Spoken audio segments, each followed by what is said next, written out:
O mundo do trabalho mudou. A tecnologia e a flexibilização criaram novas formas de contratar e de explorar. A pejotização e a uberização transformam a relação entre empresas e trabalhadores, prometendo liberdade, mas muitas vezes entregando precarização. No Brasil, a jornada do trabalho humano é definida por 2 regimes jurídicos centrais. Para entender a fundo a precarização moderna, precisamos olhar para as fundações, o trabalho público estatuário e a consolidação das leis do trabalho. O regime CLT. De um lado, a CLT, Consolidação das Leis do Trabalho, instituída em 1943. Ela é a base legal para milhões de brasileiros, o motor da economia privada. O vínculo aqui é o contrato, a relação entre empregado e empregador e de subordinação. O regime estatuário. Do outro lado, o regime estatuário, regido pela Constituição Federal e por leis específicas, como a Lei 8.112/90 no âmbito federal. Aqui, o vínculo não é como gestor, mas com o Estado, a União e os municípios, e a porta de entrada pelo concurso público. As diferenças essenciais residem na segurança e nos mecanismos de rescisão. O seletista acumula FGTS e tem direito ao seguro-desemprego como rede de segurança. O estatuário tem estabilidade e só pode ser demitido por processo administrativo disciplinar ou sentença judicial. Na sua opinião, o que representa o FGTS e o seguro-desemprego como rede de segurança? E como é possível conviver com a incerteza da manhã na CLT? O seguro-desemprego e o FGTS fazem parte de uma rede de proteção para o trabalhador brasileiro. Uma rede que é mínima, dada as condições, dado o desemprego, dada a situação precária que o trabalhador vive no país. E foram criados planos diferentes. O FGTS foi criado para trás, em 66, para substituir a estabilidade de emprego que antigamente era regra para o trabalhador, que ele tivesse 10 anos de emprego. E o seguro-desemprego foi criado mais recentemente por Sarney para propiciar ao trabalhador condições dele ficar alguns meses desempregado até conseguir outro emprego. Só que ele sabe que o tempo é curto, ele fica mais tempo desempregado do que o que sustenta no seguro-desemprego. Além do mais, a reforma trabalhista de 2017 tirou mais de 100 direitos dos trabalhadores, precarizou ainda mais o processo de trabalho e relações de trabalho no país. Então, é muito importante que o trabalhador compreenda a importância que ele tem para a produção nacional, o responsável, inclusive, por essa produção, procure resgatar os seus direitos e avançar um pouco mais. Então, é importante filiar os seus sindicatos para lutar junto, porque sempre tem que estar junto, com os trabalhadores juntos, unidos, para resgatar os direitos que foram roubados e recuperar e avançar mais direito, que é quem sustenta esse país. Maísa Gláucia, sou advogada há 16 anos, sou especialista em direito do trabalho e vou falar um pouquinho para vocês sobre o empregado público seletista. O empregado público seletista é um trabalhador que é contratado pela administração pública, mas que submete às regras da CLT ao invés das normas estatutárias, né? Nós temos exemplos Correios, o Banco do Brasil, que é uma sociedade econômica mista. Continuando, vou falar também um pouquinho para vocês sobre parassubordinação. O parassubordinado está entre o autônomo e o empregado. Ele não é um empregado porque falta a subordinação direta, mas também não é plenamente autônomo, pois existe dependência econômica e certa direção indireta por parte do tomador. Com essa flexibilização da CLT pós-2017, nos encontramos também um espaço chamado pejotização, que é a PJ.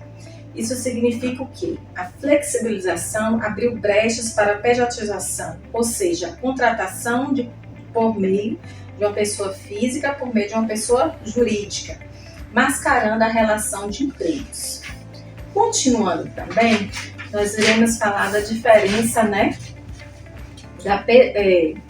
dos riscos da pejotização e da uberização para os direitos da CLT.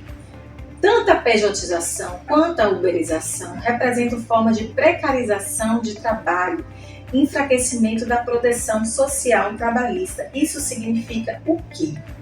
Que as garantias previstas mínimas na CLT, elas se tornam precárias. Espero ter ajudado vocês. A pejotização transforma o empregado em pessoa jurídica, sem férias, 13º salário ou FGTS. O custo-benefício da empresa se torna o custo de vida do trabalhador. Na uberização, o controle é invisível, feito por algoritmos. O valor da produção é colocado acima da dignidade humana. Essas relações criam uma zona cinzenta, a parasubordinação. O trabalhador parece independente, mas na prática continua subordinado. Ele depende da empresa para sobreviver e segue regras impostas, mesmo sem ter os direitos garantidos. Olá, boa tarde. Sou Williams Machado, motorista de aplicativo. Vamos lá, vamos falar por etapas, né? Flexibilidade, promessa de flexibilidade. A flexibilidade que a gente tem é horário, a gente faz nosso horário. Porém, esse nosso horário tem um horário de movimento que a gente já sabe, né, tal. E se a gente, exemplo, 5 horas da manhã, um horário bom, você vai faturar bem. Vou sair 9 horas, só vai pegar a corrida bem baixa. Entendeu? Então tem esse horário. Você pega de 5 da manhã ou 4 da manhã e vai até meio-dia para almoçar, retorna. Dá para fazer um dinheiro legal. Vai até as 22 horas, dá para fazer um dinheiro legal. Pronto. Autonomia. Autonomia é essa aí. Você trabalha e tem seu dinheiro. Tem seu dinheiro para você desfrutar e tal. Se não trabalha, você não tem dinheiro. Aí vem a questão 13º. 13º. Não tem. Tem que fazer seu cronograma mensal para que fim de ano você esteja com dinheiro guardado. Até um dinheiro guardado para você suprir nas festas de fim de ano, para você tirar um lazer, entendeu? Comprar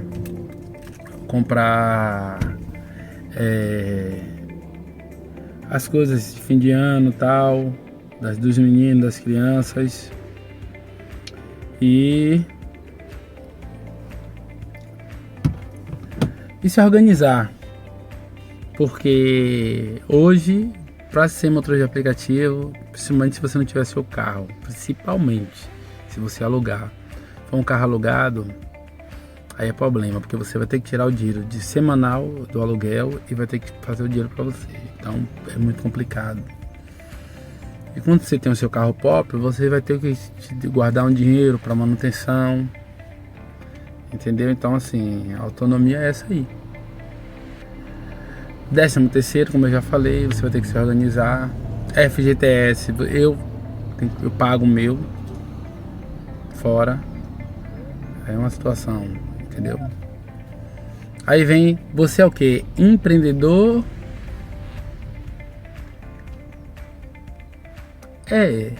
Tá trabalhando para você, tá nesse patamar aí, né?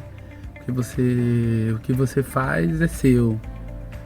Aí você tira uma soma por semana, que por mês você vai ter uma base, e aí você vai tirar. Aqui é o meu, aqui é o do carro que eu vou guardar para qualquer eventos extra, que eu falo que é repor, danificações de peças, troca de óleo. Então é esse que é o meu planejamento como motorista de aplicativo. Então assim, empreendedor, vamos lá, empreendedor. E a questão de pessoas, lidar com pessoas é muito difícil, gente, é muito difícil. Às vezes você tá com um problema, eu seguro meus problemas, não jogo no colo de ninguém. Mas tem pessoas que não têm esse autocontrole, que quer jogar nas suas costas, quer bater porta, quer deixar você esperando. Então é muito difícil. É difícil. Todo trabalho que tem pessoas, você tem que ter o discernimento de ter sua postura, seu temperamento, respeitar. Aí vem aquela lei onde o meu direito começa e termina, começa o de outra pessoa. É isso aí. E referente hoje, William, você trabalharia de CLT? Porque minha profissão, eu sou segurança VIP. Não trabalharia. Com tudo isso, eu prefiro rodar aplicativo. Ah, mas você complementar, eu não sei, viu? Complementação, trabalhar e rodar, pode ser, mas os meus planos para esse ano não é isso. Possa ser que ano que venha eu possa usar essa estratégia. Até então, para não me apegar ao trabalho, ter responsabilidade, a mesma responsabilidade que tenho dirigindo o aplicativo, eu tenho com o meu trabalho, porque isso aí é fato, entendeu? Porque às vezes você, por trabalhar de aplicativo, você vai trabalhar e você já começa não, tô nem aí, para que der para mim deu, não, tem responsabilidade. Se eu escolhi voltar a trabalhar de CLT, então tenho que ter minha responsabilidade. E é isso. Você trabalharia de CLT? Meus planos para agora não. Possa ser que ano que vem eu mude algumas coisas e eu vou trabalhar. Não porque vou bater ponto, viu? Que isso aí não tem nada a ver. Mas eu trabalhar para mim eu acho melhor. Como motorista de aplicativo, para mim é melhor, porque a gente trabalha da mesma maneira. A gente luta da mesma maneira. E você tem responsabilidade dobrada. Entendeu? Então é isso. É isso que eu tenho para falar um pouco do motorista de aplicativo, viu? Williams Machado, boa tarde para todos e para todas. E que Deus abençoe a todos. E vamos lutar. Se a gente não lutar, não tem vitória, né? Apesar de o trabalho ser um direito fundamental e uma forma de dignificar a vida, milhões de pessoas ainda enfrentam condições que ferem sua saúde, sua segurança e até sua própria humanidade. O que deveria ser fonte de realização, muitas vezes se transforma em sofrimento. As leis asseguram direitos, mas o cotidiano do trabalho nem sempre reflete o que está escrito. Jornadas exaustivas, falta de reconhecimento e medo de reivindicar o que é justo mostram a distância entre o direito e a realidade. O trabalho, quando desprovido de dignidade, se torna campo de conflito. É nesse embate entre necessidade e justiça que surgem as lutas por reconhecimento, por respeito e por condições humanas. Olá, sou Nessi Neves, coordenadora pedagógica do Colégio Estadual Dr. Berlindo Mamed de Oliveira, que fica localizada no município de Simões Filho. Na região de Simões Filho, como em toda a região metropolitana de Salvador, é possível perceber gritantemente as questões da desigualdade de raça, desigualdade de gênero, a precarização e a pobreza de forma extrema. Dentro do ambiente escolar, percebemos estudantes que têm baixa renda, mas porém que a família consegue se manter dentro desse padrão de alimentação, moradia, vestir, cuidar da saúde. E a gente percebe também outros estudantes onde a questão classista ela é muito, muito forte. A pobreza ela se manifesta de forma extrema. Estudantes que inclusive chegam à escola sem nem ter se alimentado, sem ter tomado café, sem ter almoçado. E a única refeição do dia é a refeição oferecida na escola. As questões de violência também elas são muito fortes. E a questão de gênero, ela é vista muitas vezes em torno das questões de violência. A gente trabalha cotidianamente o embate, o enfrentamento, as formas de violência, porque o fato de ser mulher, o fato de ser adolescente, o fato de ser jovem negra de periferia, faz com que muitas vezes os homens, os meninos, os jovens, se achem dono daqueles corpos, donos daquela forma de pensar, dono daquela forma de agir e tratam dentro, inclusive da sua forma de lidar com as mulheres, com questões pejorativas, com questões machistas. E o termo do racismo percorre o diálogo o tempo todo, É como se ser negra fosse ser feio, se ter traços africanos, ser de matriz africana, então, né, pertencente à religião de matriz africana, é praticamente ser ridicularizado. E se percebe fortemente isso dentro daquela sociedade, dentro daquela comunidade, dentro daquela localidade. Embora tenhamos avançado muito com a questão da negritude, com a questão das religiões de matriz africana, ainda lidamos com muitas questões em volta ao que se tange o pertencimento. Porque se ver como negro, se assumir pertencente à religião de matriz africana, é quase que se colocar diante de ser rechaçado, diante de ser humilhado, diante de precisar ir por embate e para a luta cotidianamente. As meninas mesmo, né, porque eu trabalho com escola de ensino fundamental 2, onde a faixa etária ela permeia dos 11 aos 18 anos. Então, a sua grande maioria, né, os nossos adolescentes, elas têm entre 11 a 15 anos.